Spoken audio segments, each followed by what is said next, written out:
Merhaba sevgili seyirciler, hoş geldiniz. Bir yaz gecesini, evet ne diyeceğim kaldı. Evet, rüzgarlı bir yaz gecesindeyim. İstanbul böyle. Yine etrafta yangınlar var. Yarın Meryem Ana yortusu. Yunan bölgelerinde Ortodoks Hristiyan aleminin böyle Ortodoks kesimlerinde böyle bir kutlama var. Yarın yortu var ve birçok yerde aslında panayır var Yunanistan'da. Ve Türkiye'de ise standart hafta sonu. Evet, böyle bir giriş yaptım. Şöyle haber vereyim ben şu anda buradayım diye. Şöyle haber vereyim ben şu anda buradayım. Ya hiç profesyonel olmadı, evet.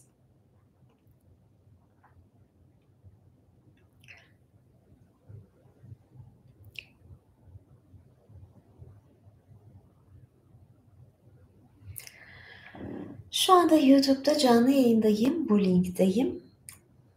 Yayının ortasındayım. Haber veriyorum. Bekliyorum buraya. Pan konuşacağız. Panayırlar konuşacağız. Böyle neşeli bir şeyler konuşacağız. İhtiyacımız var sanıyorum.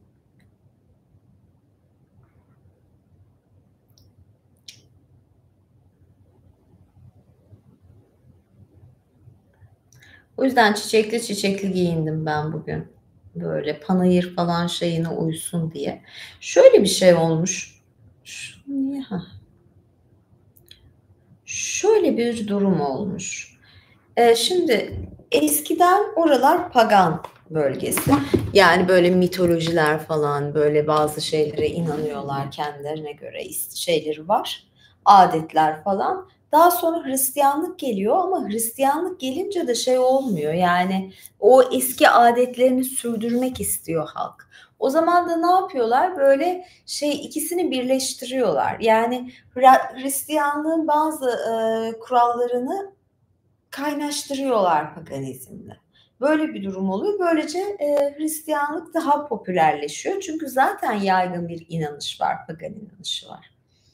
Biraz yorumlara bakayım mı?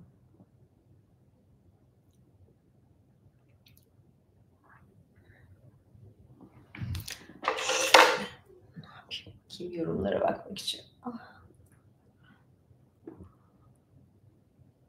Yoğurtu yoğurttan mı yapılıyor? Evet, iğrenç bir soru. Yoğurtu kelimesine bakmadım aslında. Yoğurtu kelimesinin etimolojisine bakabiliriz. Merak da ettim ya.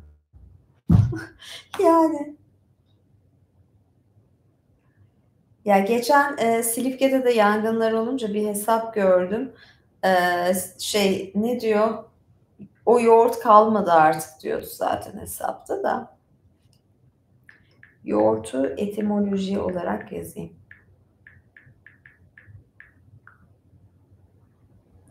Kökeni Yunanca'dan. Evet, bakıyorum.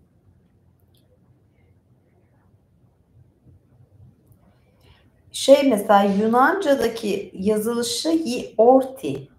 Bayram kutlama özellikle bir azizin isim günü sözcüğünden alıntıdır diyor. Yiorti. Dini bayram, festival.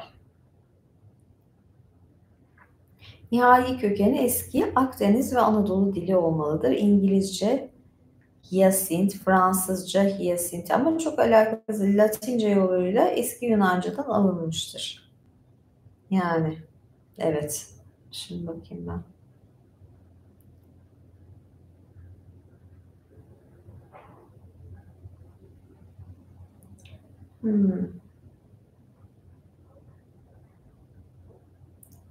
Şöyle bakıyorum.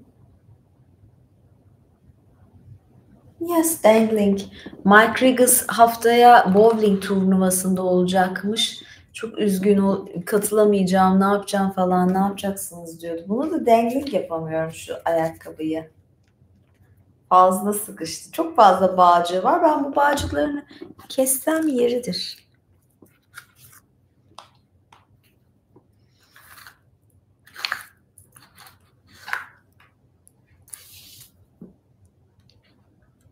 Evet. Bakayım ne oluyor bu ayakkabının bağları. Ha. Ben bunu keserim ya bir ara.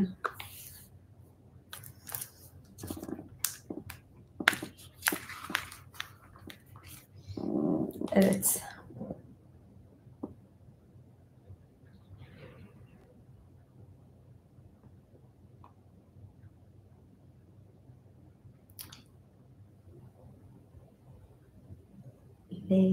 Lace'leri şey yapmalısın diyor da. Evet. Şimdi okumaya başlayalım ve ben size şöyle bir şeyi ilk etapta da bahsetmek istiyorum. Şimdi dedim ya, şu tarihlerde ay canı iğrenç vaziyette. Şu tarihlerde bolca panayırlar varmış Yunan adalarında. Ben de çok gitmek istiyorum ama bakalım. Yani belki Ağustos sonuna kadar falan, Ağustos boyunca olan yerler de var. Yetişebilirsem giderim. Bunu çok istiyorum. Ah. Bir de gözlük camımı. Evet. İstiyorum. Buna panagiri deniyor. Panigiri deniyor. Panigiriya deniyor. Panagiriya deniyor. Böyle panagiri. Ama panagiri deyince anlayabilirsiniz zaten panayır olduğunu. Panayır kelimesi de demek ki buradan geliyormuş. Şimdi bu şöyle bir şey. Yunanistan'da kültürel ve dini yaşamın temel taşı festivaller. Ortodoks Hristiyan inancı ve böyle kök salmış azizlerin bayramları, bayram günü ve onları onurlandırmak için yapılıyor. Aynı zamanda eski gelenekle de harmanlıyor. Kelime kökeninde başlarken pan diyor. Pan bütün demek. Yani pan kelimesinin anlamı orada bütün demek, evren demek. Ve agora ile birleşiyor. Pan ve agoradan birleşerek panayır kelimesini alıyor. Agora zaten meydan, toplanma alanı falan demek. Ama tabii ki şey dediğimiz zaman daha farklı bir şey. Yani bu Tanrı Pan falan dediğim zaman mitolojideki Pan bu başka bir karakter. Ama o kadar bütünleşmiş ki bununla da ilgisi var. Zaten şimdi ona geleceğim. Şimdi ben bu festivallere inşallah bir gün giderim de ve ben şey yaparım bunu. Öyle çekimler de yaparım, daha farklı anlatırım. Ama dedim ki ben buradan Pan'ı anlatmak istiyorum. Çünkü zaten ilgimi çeken bir tanrı da diyemem. Şimdi Pan için şunu diyebiliriz. Birkaç farklı kaynaktan size okuyacağım. Şimdi bir kere öncelikle Pan kimdir? Bunu şey yapayım. Şöyle bir sürü kitaplar, bakın nasıl ders çalışıyorum. Yani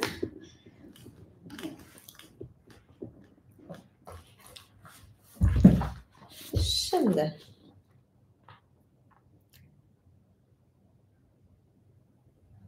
burada da var. Mitoloji sözlüğünü de açtım. Ama öncelikle şuradan okuyacağım. Şimdi Yunan ve Romalı ağaç cini olarak geçiyor. Bu da bir ağaç cini. Yani karakterimiz. Böyle diyebiliriz Pan için. Ve çok eski bir orman ve çayır tanrısı. İlk olarak dağlık Arkadya topraklarında ve diğer kırsal kabileler tarafından onurlandırılmıştır. Bu kişi Pan, Hermes'in oğlu. Evet, şuradan şey yapayım. İlk başta kim olduğunu tanıtıyorlar ama burada daha güzel betimlemiş. Yani tamam bir şöyle bir şey. Hermes'in oğulları arasında Arkadya'da yaşayan yüce Fallus tanrı, teke boynuzlu ve teke bacaklı Pan adında bir tanrı yer alır. Şimdi Fallus tanrı diyor. Fallus tanrı deyince Priapos vardır. Priapos da çok büyük penisi olan bir heykelcik, belki Anadolu'dan hatırlarsınız. Onunla da aynı kökenli. Ama keçi ve teke tanrı. Zaten şöyle bir şey. Hangisinden okuyayım diye bakıyorum.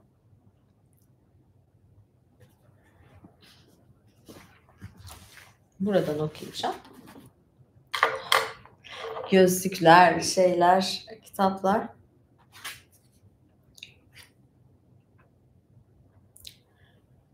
Yaygın anlatıya göre Dairops'un kızı Penelope ile Hermes'in oğludur. Doğduğunda vücudu biraz kıllı, başında keçi boynuzu ve keçi ayakları olduğu için annesi bir hayli korkmuş. Babası da onu tavşan derisine sarmış ve Olimpos'a götürmüş. Çok eski zamanlardan beri Pan, Yunanistan'ın çobanları tarafından en yürekli koruyucuları olarak görülmüştür. Bu nedenle geceliğin ya da endişe verici havalarda içinde sürülerini bir araya getirip korudukları dağ mağaraları onun için kutsal sayılırdı. Atina'da Akropolis'in eteklerinde bir tane olmak üzere Arkadya'nın dağlarında bunun gibi birçok Pan mağarası vardı. Ayrıca başka yerlerdeki mağaralarına ek olarak Parnasos Dağı'nda da mağaraları bulunuyordu. Pan oldukça neşeli ve hareketli bir karaktere sahipti. Ormanlarda avcı kılığında gezerdi ve bu sebeple çobanlara göre daha az olsa da avcılar arasında hürmet görüyordu. Ayrıca balıkçılık ve arı yetiştirili ay arı yetiştiriciliğinin de ustası olarak görülüyordu. Çobanların tanrısı olarak bilinen Pan aynı zamanda müzik aşığıdır. Homeros'un hikayesinde anlatıldığına göre akşamleyin av dönüşünde Oreadlar ya da orman perileri tanrılarına övgüler söyleyip neşeli danslarına başlarken Pan kavalından tatlı melodiler çalmaya alışkındı. Kavalın adı da Syrinx. Hani Kaval'ın adını falan söylüyorum. Bir gün atıyorum bir yarışmaya katılırsınız. Mitolojik karakter Pan'ın Kaval'ının adı nedir der mesela. Yani hani böyle bir şey karşınıza çıkarsa beni hatırlarsınız. Syrinx. Kaval'ının adı. Pan'ın Kaval'ı. Biraz da buradan okuyayım. Şu sözlükten.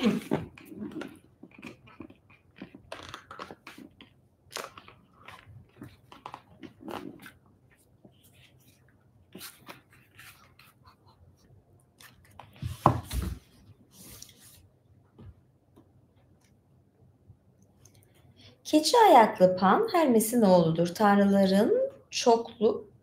Tanrıların çokluk insan kılığında değil de hayvan kılığında düşünüldüğü ilk zamanlarda Pan da keçi kafalıydı. Sonradan bu keçi kafasından sadece boynuzlar ve sakal alıkonularak yüzü insan yüzü oldu. Pan çoban kavalını sever, azgın tekeler gibi güzel nimfaların peşine düşerdi. Yani azgın teke lafı var ya, Pan azgınmış zaten bir tür şey diyoruz Pan'a. Birazcık şöyle yaklaşayım. Hani Priapos vardır ya böyle büyük penisli küçücük adam, kocaman penisi vardır. Hani böyle Anadolu'da o heykelcik geçer falan filan böyle. Koca penis yaparlar. Onunla açacak falan. Espriler çok olur zaten. Pan zaten onların şeylerinden, kökeninden geliyor. Ama bilmiyorum keçilerin penisi büyük müydü? Yani hani teke ayaklı falan böyle bir şey. Evet, şimdi devam edeyim.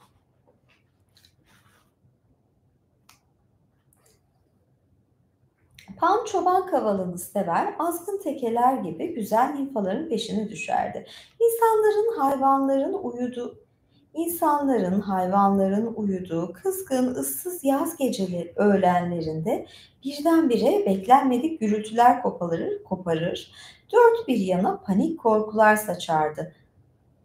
Maraton Savaşı gecesi Persleri bu şekilde paniğe uğrattığı için Atinalılar savaştan sonra Tanrı Pan'a Akropolis eteğinde bir tapınak yaptılar. Pan sözü Yunanca'da bütün anlamına geldiğinden mistikler sonraları Pan'ı her şeyi yapabilir bir tanrı payesine çıkardılar. Plutarkos Korfu'nun güneyinde sefer eden bir gemideki gemicilerin Paxos adasından gelen bir ses duyduklarını anlatır. Gemi dümencisinin adını söyleyen bu ses dümenciye Ulupan öldü haberini vermiş. Dümenci aldığı bu haberi emreden yerde karaya doğru seslenince karadan korkunç bir inilti, bir feryat duyulmuş. Pan'ın ölümünden ötürü tabiat yas tutmaya başlamış. Ve bu haber İmparator Tiberius zamanında olmuştu. Ve Latinlerdeki adı Tanrı Faunus.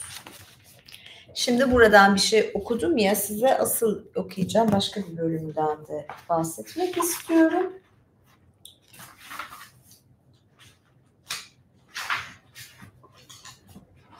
Ya bugün çok güzel derslerime çalıştım yani.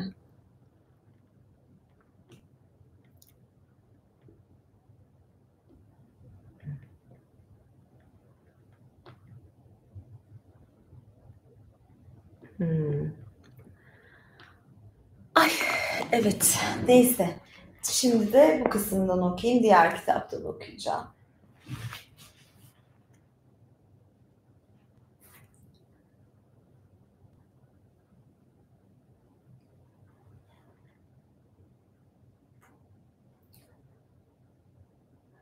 Apollon ile Dryope'nin öyküsündeki gibi Dairops meşe adam adı öne çıkar. Ancak Hermes için olayın geçtiği yer Arkadya'daydı.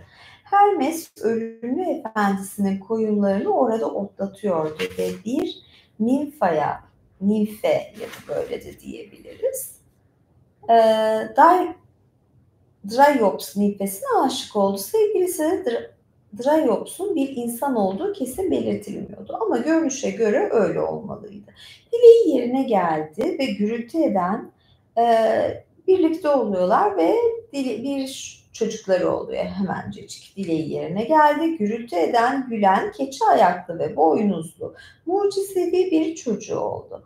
Anne ise çocuğu görür görmez, doğurur doğurmaz ayağa fırladı ve kaçtı. Yani çünkü yabani sakallı yüzünü görünce istemedi çocuğu, bıraktı gitti. Hermes de oğlunu kucağına aldı, bir tavşan postuna sardı.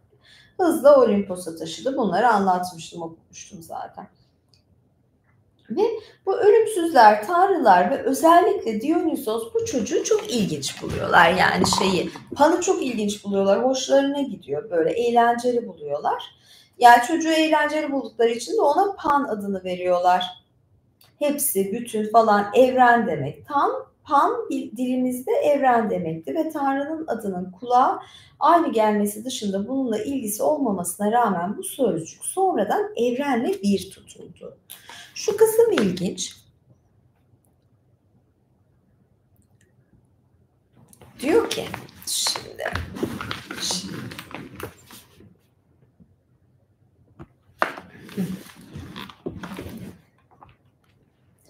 şurayı yapayım. Bu kısım ilgimi çekti açıkçası.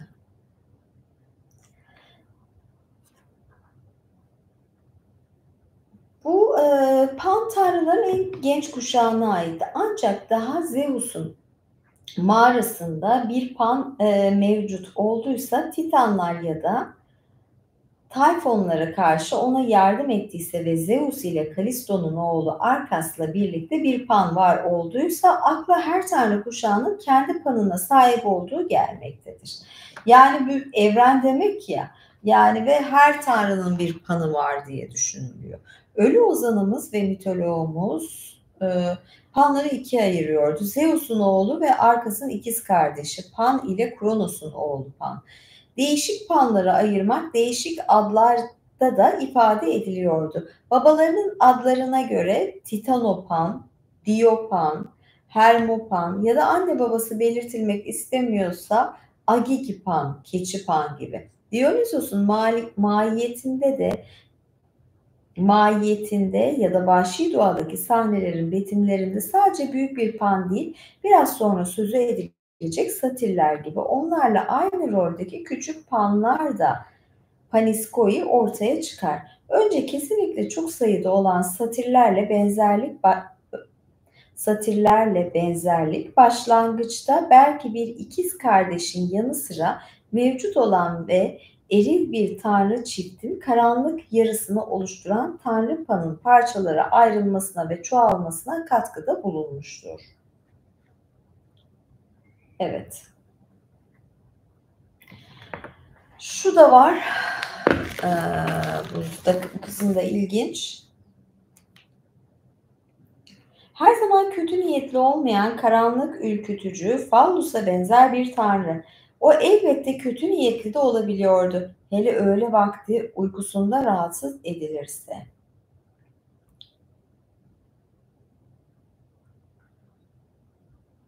Bu aşk maceraları da var. Nimfelerin peşine düşüyor ama genellikle Apollo'nun Daphne'de yaşadığına benzer bir başarısızlığa uğruyordu.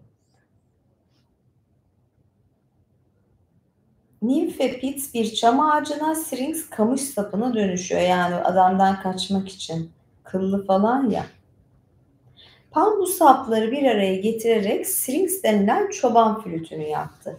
Ha, çok ilginç. Pan'ın peşine düştüğü eko sırf bir ses, bir yankı haline geldi. Ama Pan özellikle Selene'yi seviyordu. Bu konuda anlatılanlara göre Ay Tanrıçası karanlık Tanrı'nın peşinden gitmek istemiyordu. Bunun üzerine Pan üstüne beyaz bir koyun postu geçirdi ve böylece Tanrıçayı kendine çekti. Hatta onu sırtında taşıdı. Karanlığın kendisini tekrar tekrar sarmasına göz yuman bir tanrıça nezdinde başarılı aşık rolünü oynamak için Pan'ın baştan itibaren bu dönüşüme gerek duyup duymadığı elbette kesin değildir. Ya Pan'ın aşk hayatı ve maceraları ile ilgili şöyle daha uzun bir kısım da var. Ama bunu şimdi okumayayım. Belki başka bir zaman yine konuşuruz, okuruz diye düşünüyorum.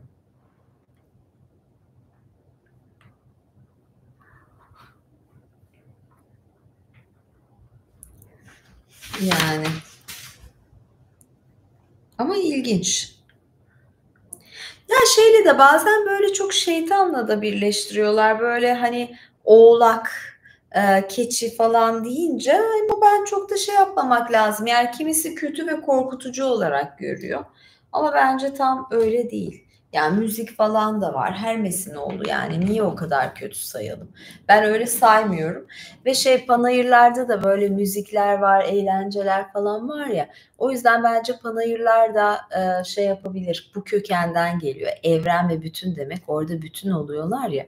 O yüzden panayırların da bağlantısını kuruyorum. Diyorum ya bu mitolojiyle paganizmle çok örtüşüyor. Yani o mitolojik geleneği alıyorlar, başka şeylerle birleştiriyorlar. Hristiyanlıkla, azizlerle, yortularla birleştiriyorlar. Bir bakayım belki bir iki soru alırım. Ondan sonra da biraz yanaştırayım mı böyle kendimi?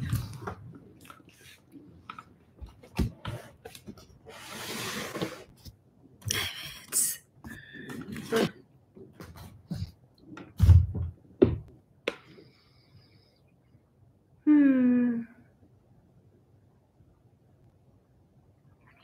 Ne yazmış biri? 45 derecede siz şezlongunuzda güneşlenirken sizin tarlanızda. Ben de 45 derece açı sanıyorum. Yok 45 derecede. Ya ben 45 derecede güneşlenmem ama çok sıcak. O sıcakta güneşlenemem. Yani 30 derece yapalım şunu. 30 derecede gayet güzel güneşlenirim. Döver miyim? Nasıl döveceğim sizi? Neyle döveyim? Zeus en çok hangi tanrıyla sevişmeyi severdi? Bilmiyorum. Biz Zeus'la şey yapmadık yani. Olsa ben ne derdim?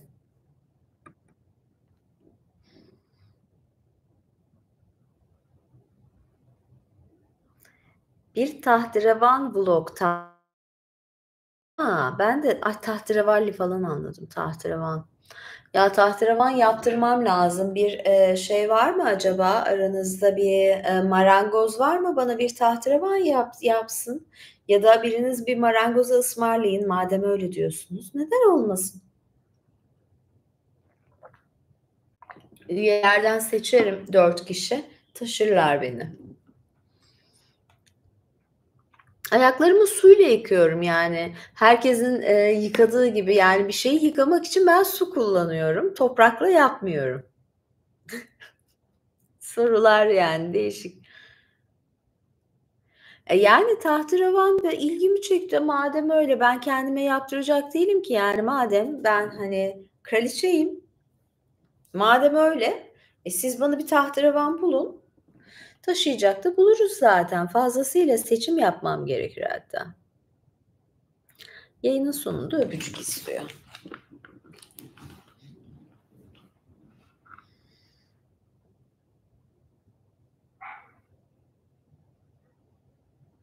Yıkadığım su ne oluyor sonra? Akıyor.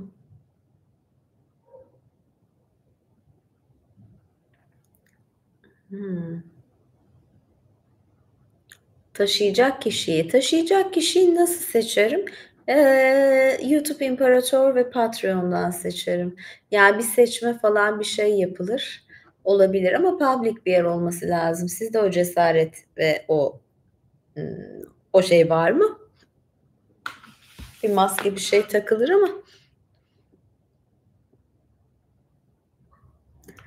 Topuklular Partisi vardı. Evet, ben bu topukluyu şey yaptım, kıyafetime uyuyor diye giydim yani şu topuklu.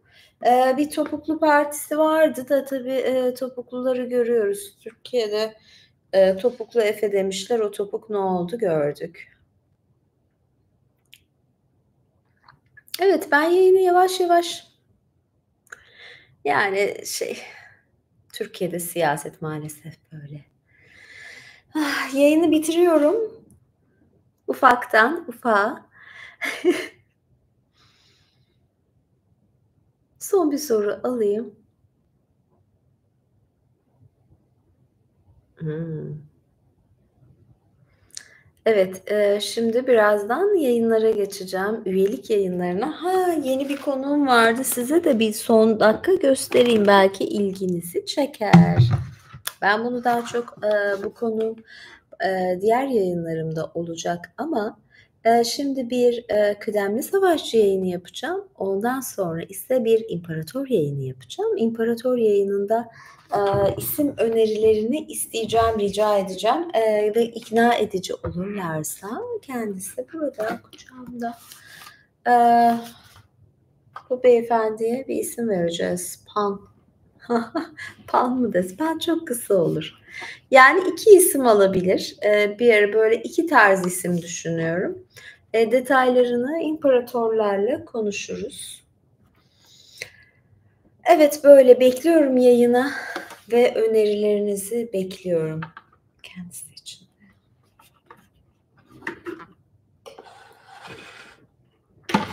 Bana bakıyor hayran hayran. Ayağımın altına alacağım birazdan ama ben bunu. Evet. Neyse görüşmek üzere. İyi geceler. Hoşça kalın. Görüşürüz. Beğenmeyi, yorum yapmayı unutmayın. Abone değilseniz zaten abone olun yani. Ona bir şey demiyorum. Görüşürüz. İyi geceler. Bye.